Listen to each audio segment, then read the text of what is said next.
Alors nous accueillons maintenant Madame Lidar,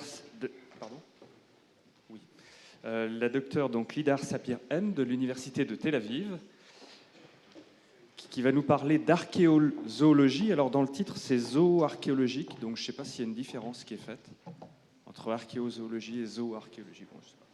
Donc j'aurais plutôt traduit comme ça, puisque vous le savez, la conférence est en anglais.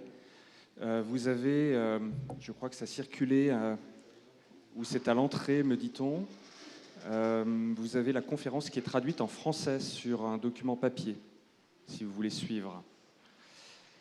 Voilà, donc Lidar Sapir est aussi connue pour une autre question cruciale, puisqu'elle a beaucoup écrit sur est-ce que le porc est un marqueur ethnique dans l'Israël ancien. Donc c'est une grande question, vous le savez, pour les archéologues, pour les biblistes. Donc c'est la spécialiste, je crois, de la question. You are the specialist of the pig bones. Yeah. I just explained that in French. So thank you very much. Now it's your time. You have 25 minutes. Okay. It's okay? Yeah. In my talk, I wish to present a perception of livestock animals as part of the ritual and sacrificial world.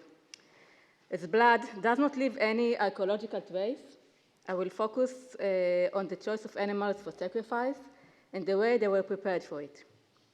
Ceremonies that involve intentional burial of animals are acknowledged to bear religious, social, and political connotations.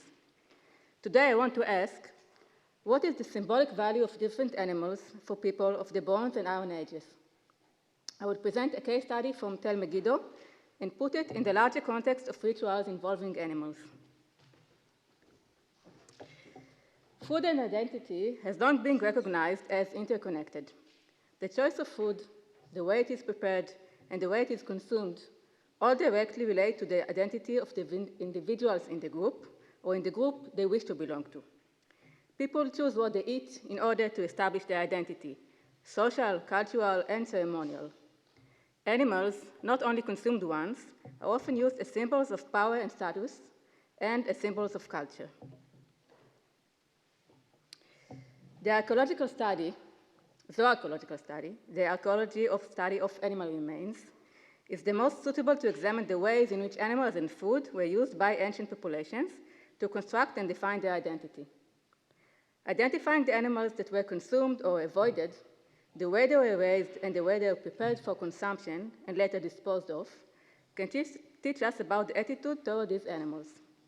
In the context of consumption, the value of meat may be related to the animal's taxon, age at death, meat quantity and quality of different parts, and the products it potentially produces. Hence, these are the characteristics that archaeologists look at in order to decipher the animal exploitation in a specific site. We look at the species diversity, which animals they ate or avoided, the herd composition, the age and sex of the herd, the animal's body part frequencies, and evidence of preparation methods. I will use these assemblage characteristics later in my talk. During the late Bronze and Iron Ages of the southern Levant, the subsistence economy of both agropastoralists and urban dwellers was based on livestock animals, sheep, goats, and cattle. During this time, thousands of years after their domestication, livestock animals were exploited for their primary product, their meat, as well as for their secondary products, milk, wool, and work. These animals dominate almost entirely all types of archaeological contexts, not only domestic and industrial, but also cultic and ritual. Other scarcer livestock animals in the Bronze and Iron Ages include pigs and donkeys. The exploitation of animals can be either defined as economic or non-economic. The separation between these forms of exploitation is not straightforward, as economic and non-economic factors often occur concomitantly. This complexity is particularly pronounced when referring to livestock animals. The majority of domestic farm remains originates from food refuse. These were consumed and thus had a primary subsistence economic role in supplying meat and calories. However, their role is also related to the manner of their exploitation before consumption, to the way they were consumed, at which age they were slaughtered, and which body parts were consumed or saved, whether the people at question raised them or only received meat supply, were they treated in a special way during life or after death. Generally, a waste of potential gain from animals will be considered a non-economic use. Such a waste would be the slaughter of an animal that did not reach its full weight or was not exploited for its main aim.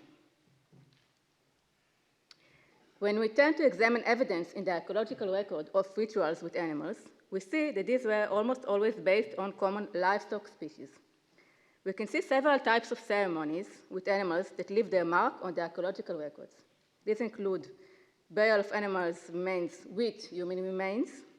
This can be the leftovers of a feast near the tomb, or a special meal that was prepared to accompany the dead. Burial of animal remains in ceremonial context without human remains can be the result of a feast which leftovers are disposed of, or otherwise a burial of a complete animal as a sacrifice to appease the gods.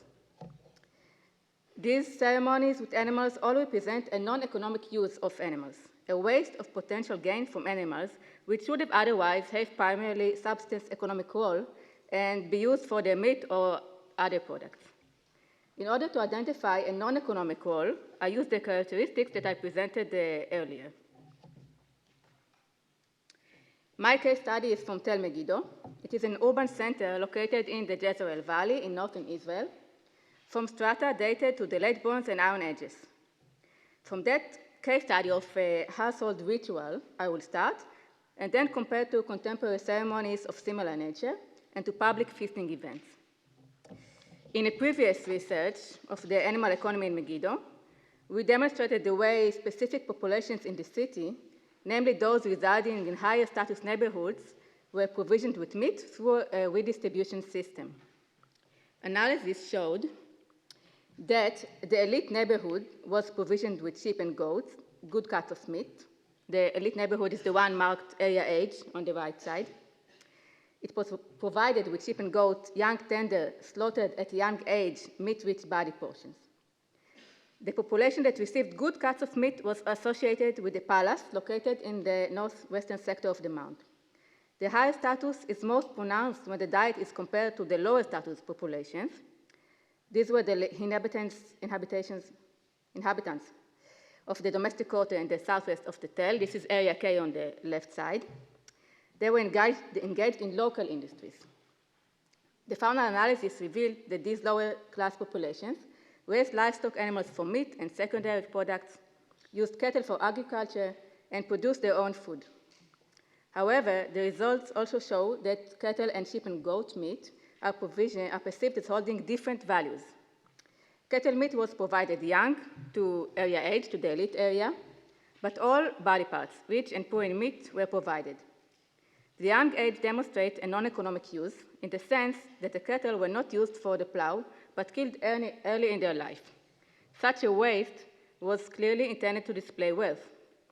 But the presence of all body parts means that in the case of cattle, the interaction of the consumers with the herders was more direct than in the case of the sheep and goat, and that cattle went through a shorter distribution chain than sheep and goat. I found the same pattern, exactly the same pattern, at other urban sites of that period. And now I wish to focus on area K, which is the area where they was self-providing its own food, and it is the lower status neighborhood. So in this area, a stone-built family tomb chamber and individual pit burials were uncovered, including 23 individuals, human individuals, probably representing several generations of a single family. All the remains were pushed aside to make room for the new burials. And this tomb also includes many animal remains in association with the human remains. This tomb was located below floors, within the large domestic courtyard house. It seems that while ancestors were buried beneath the floor, life continued in the rooms above.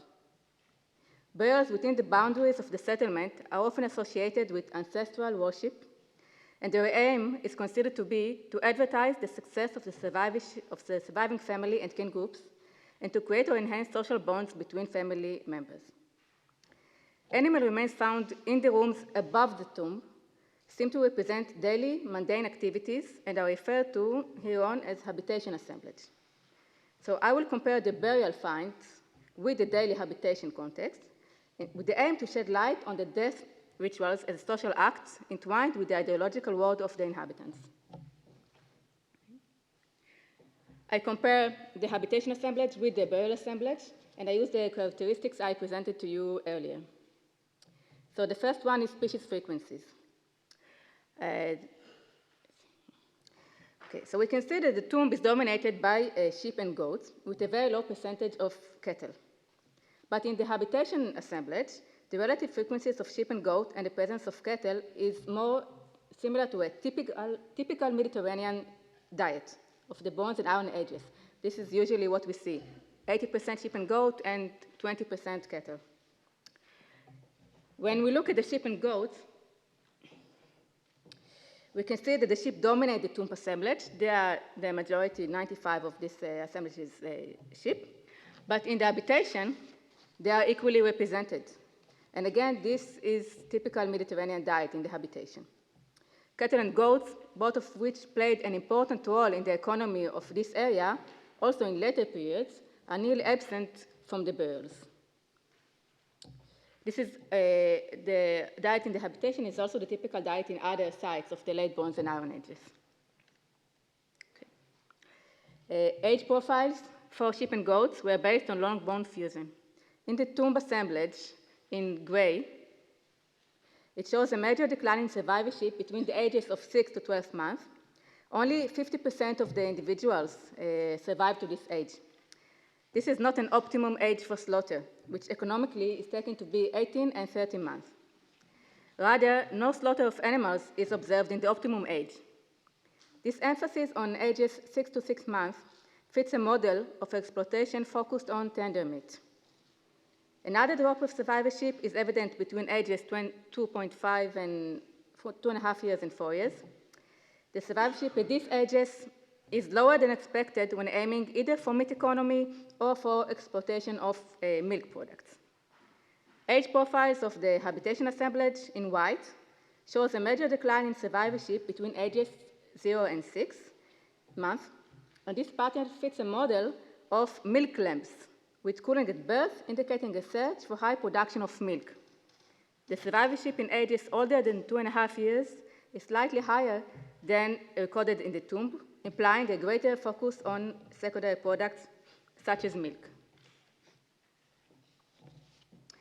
Other characteristics that I examine: animals deposited in both contexts are represented by all body parts, rich and poor in meat, suggesting that the preparation for the ceremony was carried out near the tomb and that meat cuts were not provisioned from an external source.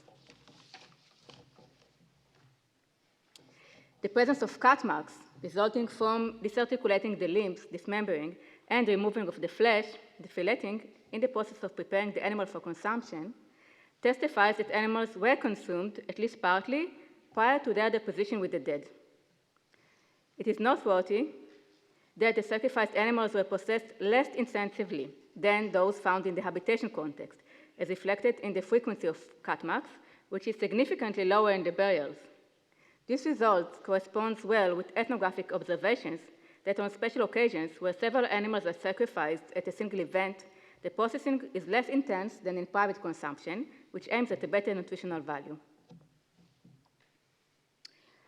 All of the above allowed us to reconstruct a ceremonial behavior, which include consumption of several very young sheep near the tomb, within the house, and the position of their remains in the tomb with the deceased.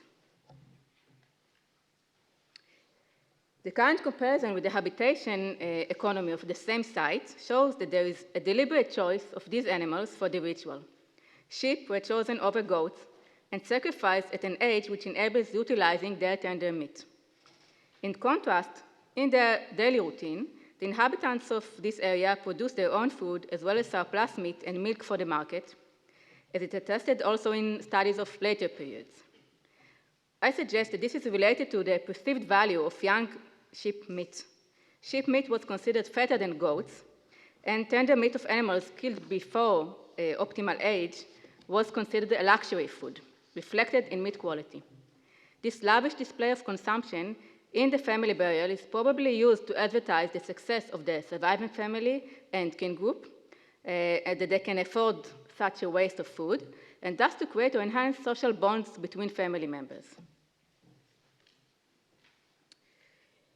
A preference for sheep and goats with emphasis on young sheep is prevalent in the Levant human burials. Previous research stipulated that this preference for young sheep is related to the general preference for sheep and its exploitation for wool production. However, sheep are not the common animal in other sites, but only in the context of burials. Their frequencies in such rituals are never in correlation to their frequencies in the domestic context.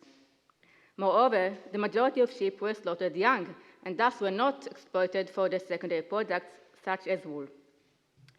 A few factors can explain the symbolic value of sheep in such inhumations. First, it can be related to the animal economic potency. While agro-pastoralist groups may find advantages in keeping mixed herds, urban societies' choices are related to various other factors. Sheep has more fat than goats, and they can be exploited to more suitable secondary products. Thus, they pose an advantages in a market economy. This means that their choice for funerary rituals may be related to the higher economic value, and their common non-economic use in sacrifice is a means to communicate wealth on the household level, to differ from public feasting events, which I will discuss next. In addition to their economic potency, sheep were highly valued in ancient times. Only lamb's organs were used as oracles for divination in the 2nd and 1st millennia in Mesopotamia, and only sheep are described as used as offerings for the dead in texts from ancient Mesopotamia.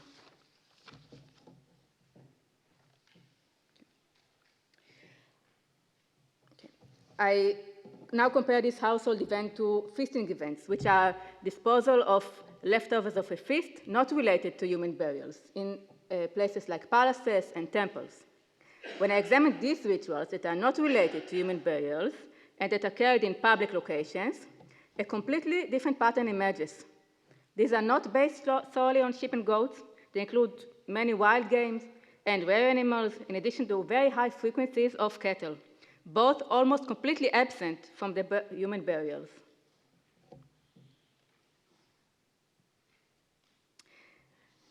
The high value that wild game meat poses is based on factors such as the ability to hunt them and the prevalence of leisure time.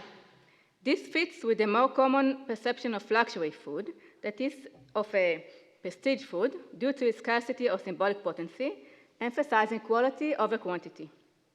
Similarly, among the livestock animals, cattle are considered expensive to raise. Cattle are relatively higher maintenance animals compared to other livestock animals, as they require vast pasture land and a larger amount of food. They are also of great importance to the sustainability of grain agriculture in the Bronze and Iron Ages, and hence should be more luxurious to consume. This attitude toward cattle is not unique to this region. It is also found in Bronze Age Mesopotamia and in Bronze Age Anatolia, where cattle were used both for agriculture and as a source of illicit wealth. In addition to the high maintenance requirements, cattle may be perceived as a higher status animal due to its larger size and its ancestry relation and morphological resemblance to the wild auroch, which was also assigned a symbolic status by hunters. Thus, both wild game and cattle may serve as symbols of power.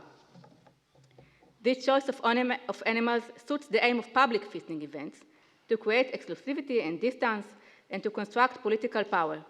It differs from the household level events at Megiddo and at other places. The fact that cattle is more expensive is also reflected in the provisioning of meat cuts to the palace that I showed you earlier, as demonstrated in the previous study. And that sheep and goats were provisioned to the palace, but not cattle, may imply that the populations near the palace were essentially middle class, not rich enough to afford selected cattle meat parts. Studies of domestic livestock often assume that while wild game enjoyed a symbolic status, livestock animals were only treated as commodities. However, it was already noted by previous scholars that the secondary products revolution promoted an enduring relationship between people and their livestock.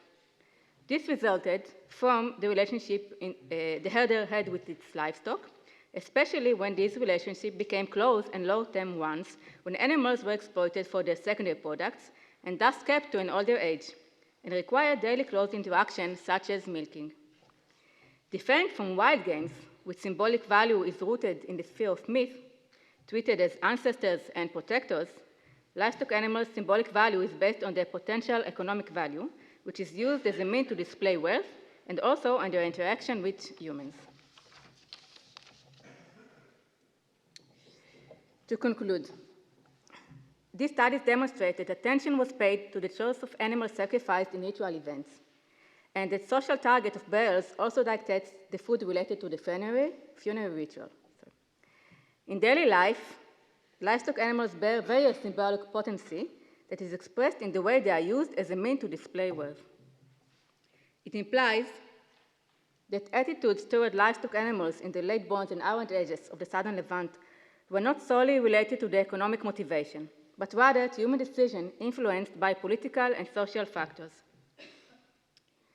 Differential access to meat sources was used to obtain and demonstrate power and wealth on the private and on the public levels. It played a sociocultural and economic role in building social structure.